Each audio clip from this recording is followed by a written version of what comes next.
everyone, my name is Grace and welcome to Grace Adventures. When coaster enthusiasts hear the name Arrow, they might think of iconic roller coasters like Loch Ness Monster, Viper, and the Carolina Cyclone. These coasters have been in use for over 20 years, but no more like them are being made.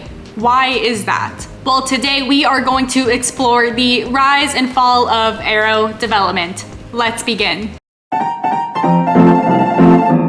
Arrow development was started in 1946 by World War II veterans Ed Morgan, Carl Bacon, Bill Hardiman, and Angus Anderson in California. They started as a machine repair company selling used tools, repairing and building trucks and cars, and pretty much any machine repair job to get any type of money. They started to dabble in designing and making smaller moving attractions, and San Jose's Illume Rock Park was the most notable. In 1953, they garnered the attention toward the man, the myth, and the legend, Walt Disney. He hired Arrow to build and design the Disneyland rides, Mad Tea Party, a refurbishment of the King Arthur Carousel, Mr. Toad's Wild Ride, Casey Jr. Circus Train, Dumbo the Flying Elephant, Snow White's Scary Adventures, and Disney would continue to use them to design more ride systems for projects like Adventure Through Inner Space, The Haunted Mansion, Flying Saucers, Autopia, Alice in Wonderland, and many more. In 1959, Arrow debuted their first roller coaster at Disneyland called the Matterhorn Bobsled.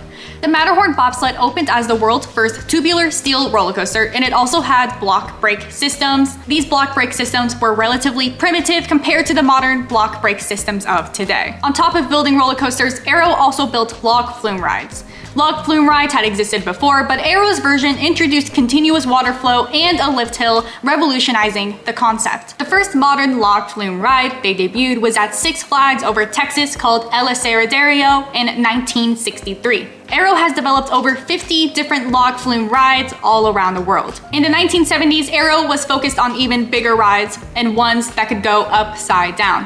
In 1975, Arrow debuted Corkscrew located at Knott's Berry Farm. With the debut of the Corkscrew model, many models came after that, such as the launched loop, the looped corkscrew, and even some custom looping models. Then they created the first permanent suspended coaster called the Bat in 1981 at Kings Island, but it shut down in 1983. Its failure was due to track fatigue from unbanked turns and excessive swinging, along with strain on ride vehicles. But that didn't stop Arrow from refining and opening more suspended models like Big Bad Wolf, Iron Dragon, and Vampire. Arrow created the world's first hypercoaster, a full circuit coaster that reaches a height of 200 feet. In 1989, Magnum XL 200 debuted at Cedar Point. They also built the first fourth dimensional roller coaster called X2, which debuted in 2002. Alan Chilka designed it while working for Arrow, but the ride was completed after Arrow's bankruptcy.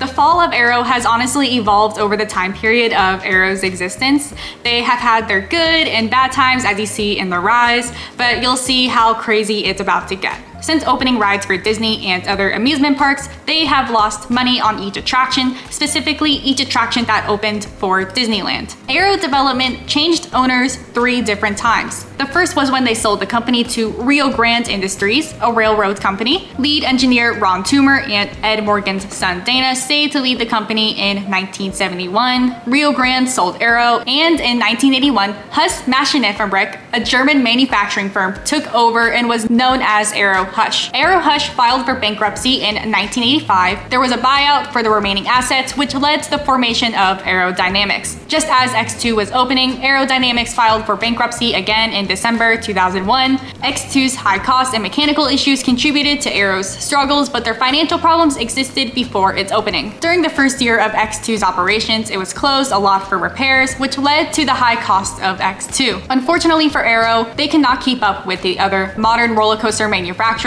like B&M and Intamin. In 2002, S&S Worldwide purchased some of Arrow's remaining assets, including patents, and folded the ride maker into the company without fully absorbing it. Arrow as a company ceased to exist after that.